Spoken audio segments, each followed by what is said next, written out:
Assalamualaikum warahmatullahi wabarakatuh. Bersyukur kepada Allah Subhanahu wa taala dengan mengucapkan alhamdulillahirabbil alamin. Berselawat kepada Nabi Muhammad sallallahu alaihi wasallam dengan mengucapkan Allahumma shalli ala sayyidina Muhammad wa ala ali sayyidina Muhammad. Baiklah, yang terhormat kepada Bapak dosen pengampu Bapak Henry dan kepada teman-teman sekalian yang saya sayangi.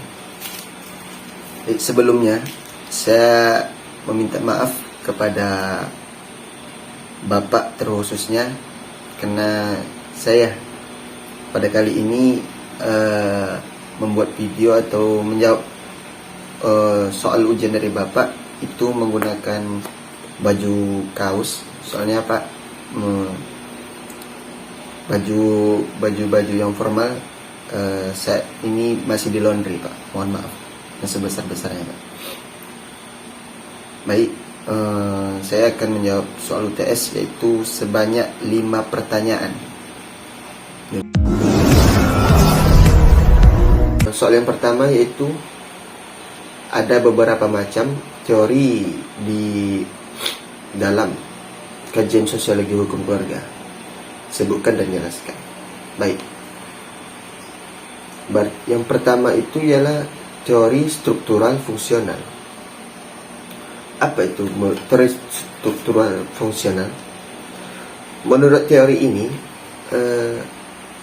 masyarakat ini adalah suatu sistem sosial yang terdiri atas bagian-bagian yang saling berkaitan dan menyatu dalam sebuah keseimbangan.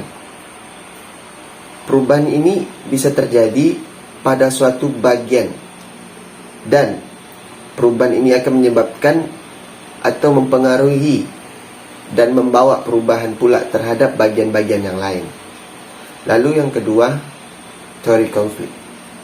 Ya, tidak bisa kita pungkiri bahwasanya dalam suatu lembaga atau dalam suatu keluarga tidak bisa kita pungkiri akan terjadinya sebuah konflik.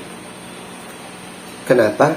Karena menurut teori konflik ini, masyarakat senantiasa berada dalam proses perubahan yang ditandai dengan pertentangan yang terus-menerus terjadi di antara unsur-unsurnya. Dan pertentangan ini bisa saja terjadi antara dalam keluarga tersebut atau di antara keluarga satu dengan keluarga yang lainnya. Selanjutnya yaitu yang ketiga, teori interaksionis simbolik. Baik, apa itu teori interaksionis simbolik? Menurut Herbert Blumer, teori ini menunjuk kepada sifat atau khas bagaimana tindakan atau interaksi manusia terhadap manusia yang lainnya, atau menunjukkan saling menerjemahkan atau saling mendefinisikan apa-apa saja tindakan-tindakan yang dilakukan oleh orang lain terhadap diri kita atau tindakan kita terhadap orang lain. Baik, mungkin hanya itu teori-teori dari kajian sosiologi hukum sosiologi keluarga. Terima kasih. Baik, selanjutnya yaitu soal nomor 2. Soalnya ialah ada beberapa macam fungsi-fungsi dalam keluarga. Sebutkan dan jelaskan. Baik, saya akan menjawab. Fungsi dalam keluarga itu ada 6. Yang pertama itu ialah fungsi ekonomis. Ya, sebagaimana kita ketahui bahwa keluarga sangat berkaitan dengan fungsi ekonomi ini untuk memenuhi kebutuhan hidup sehari-hari. Pembagian kerja kepada anggota-anggota keluarga itu merupakan suatu pemberian jasa, dan keluarga ini sangat berkaitan atau bertindak sebagai unit yang terkoordinir dalam produksi keluarga, dalam produksi ekonomi. Yang kedua yaitu fungsi sosial. Ya, sebagaimana kita ketahui bahwasanya kita sebagai keluarga atau masyarakat harus memberikan status atau prestise, rasa kehormatan, rasa kedudukan dalam keluarga terhadap anggota-anggota keluarga itu sendiri. Yang ketiga yaitu fungsi edukasi. Ya, keluarga juga harus memberikan pendidikan kepada anak-anaknya mulai dari awal pertumbuhan sampai terbentuknya kepribadian seorang anak. Pada hakikatnya seorang anak ini dilahirkan tanpa dibekali ilmu sosial. Oleh karena itu orang tua, terutama ibu, wajib memberikan sosialisasi tentang nilai-nilai yang ada di dalam masyarakat kepada anak-anaknya agar dapat berpartisipasi dengan anggota-anggota keluarga kelak dengan masyarakat yang di sekitarnya. Selanjutnya yaitu fungsi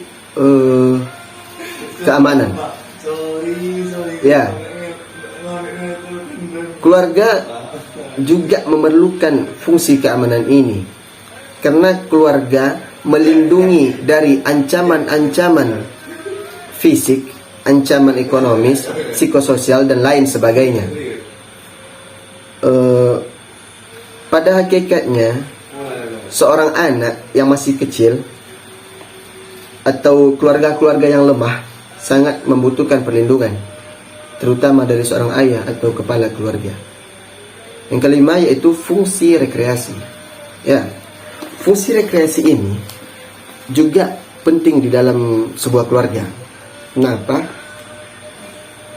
Pada waktu luang, di dalam waktu luang, keluarga boleh untuk bercengkrama bersama, pergi jalan-jalan, pergi ke suatu tempat yang bersejarah, atau makan-makan bersama dengan keluarga besar dan lain sebagainya.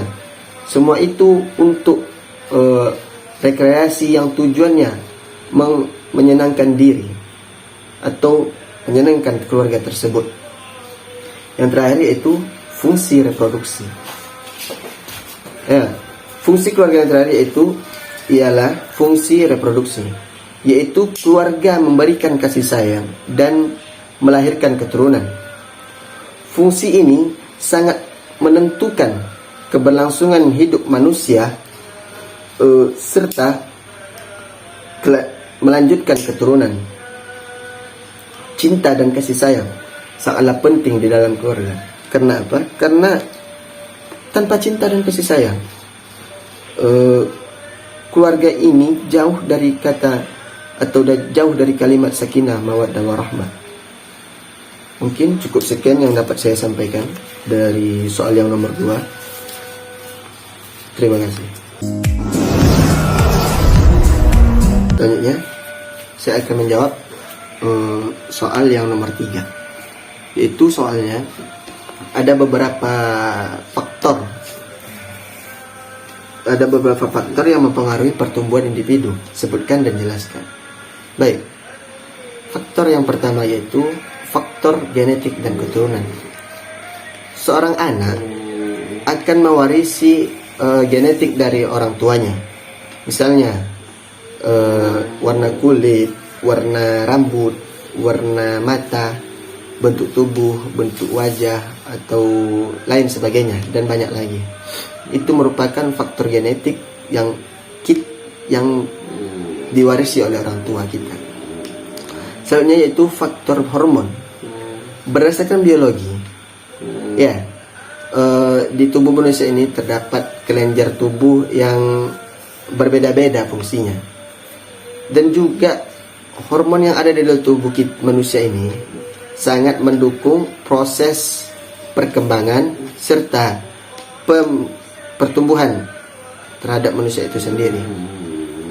Yang ketiga yaitu faktor gizi. Apapun makanan kita, apapun minuman kita, itu mempunyai gizi dan akan mempengaruhi pertumbuhan dan perkembangan pada tubuh manusia. Pada masa-masa pertumbuhan ini, tubuh kita akan memerlukan protein, dan makanan serta minuman ini akan membantu tubuh kita untuk memproduksi energi. Yang keempat yaitu faktor lingkungan. Ya, peran lingkungan dalam pertumbuhan dan perkembangan manusia akan memberi dampak positif, seperti bagaimana cara kita mengatur emosional kita saat bersosialisasi, saat bermasyarakat. Yang kelima yaitu faktor olahraga dan kesehatan. Dalam masa pertumbuhan kita ini, tentunya olahraga dan kesehatan ini sangatlah penting. Kenapa? Karena kekuatan otot dan tulang saat berolahraga ini akan tumbuh dengan baik, serta dengan itu kita bisa terhindar dari berbagai macam penyakit. Yang keenam yaitu faktor pendidikan. Contohnya di sekolah, faktor ini sangat penting karena pendidikan akan memberikan efek positif bagi intelektual kita, bagi emosional kita, kesehatan mental kita, dan aktivitas sosial lainnya.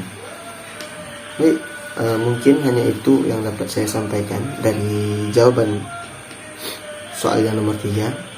Terima kasih.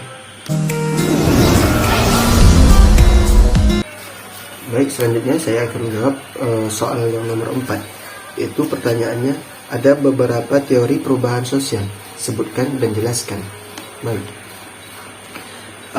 teori di dalam perubahan sosial itu, yang pertama yaitu teori evolusi. Dalam teori perubahan ini dijelaskan bahwa evolusi mempengaruhi cara perorganisasian masyarakat, terutama yang berhubungan dengan sistem kerja. Berdasarkan pandangan tersebut,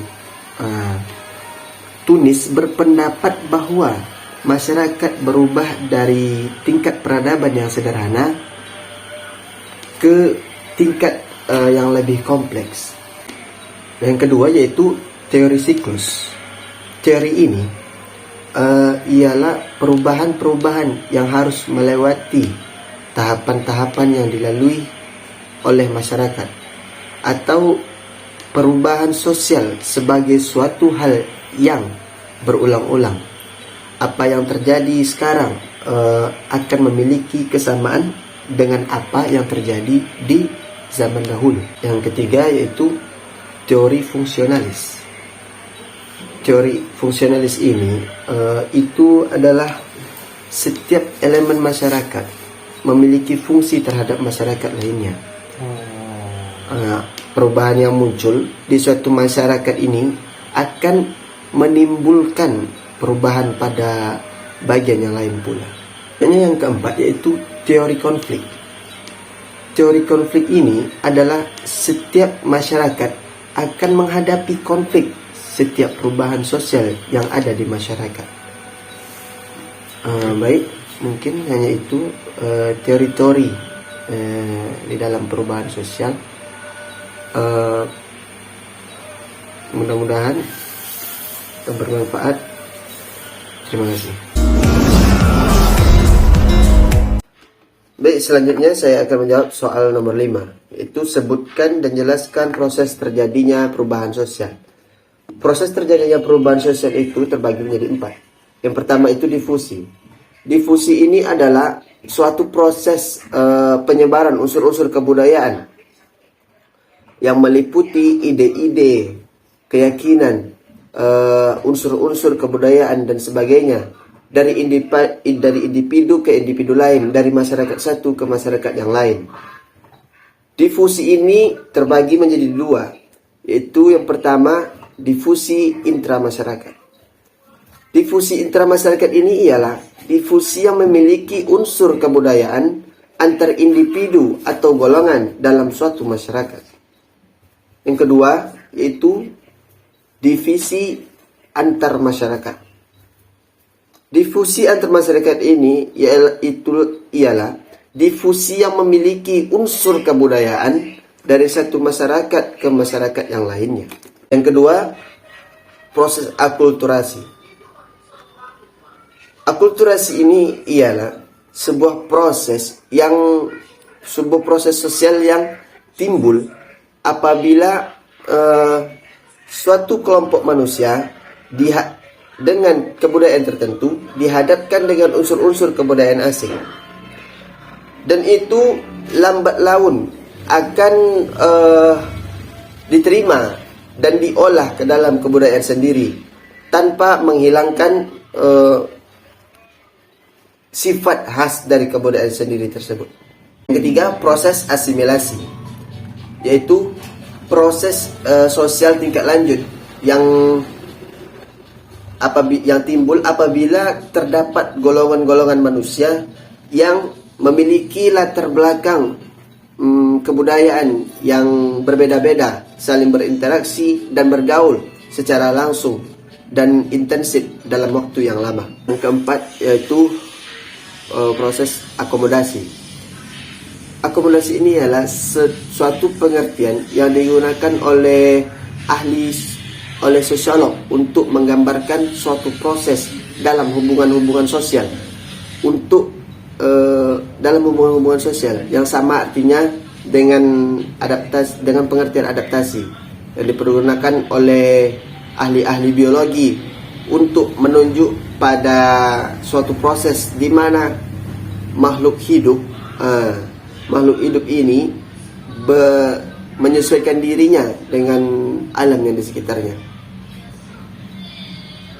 Baik, mungkin hanya itu yang dapat saya sampaikan dari jawaban soal yang nomor 5. Terima kasih. Baik, alhamdulillah semua jawaban sudah terjawab semua. Terima kasih kepada Bapak yang telah membimbing kami, dan terima kasih juga kepada kawan-kawan yang telah menonton video ini. Jangan lupa like, comment, dan subscribe ya. Yes. Ya, mungkin itu saja. Wabillahi taufiq wal hidayah. Assalamualaikum warahmatullahi wabarakatuh.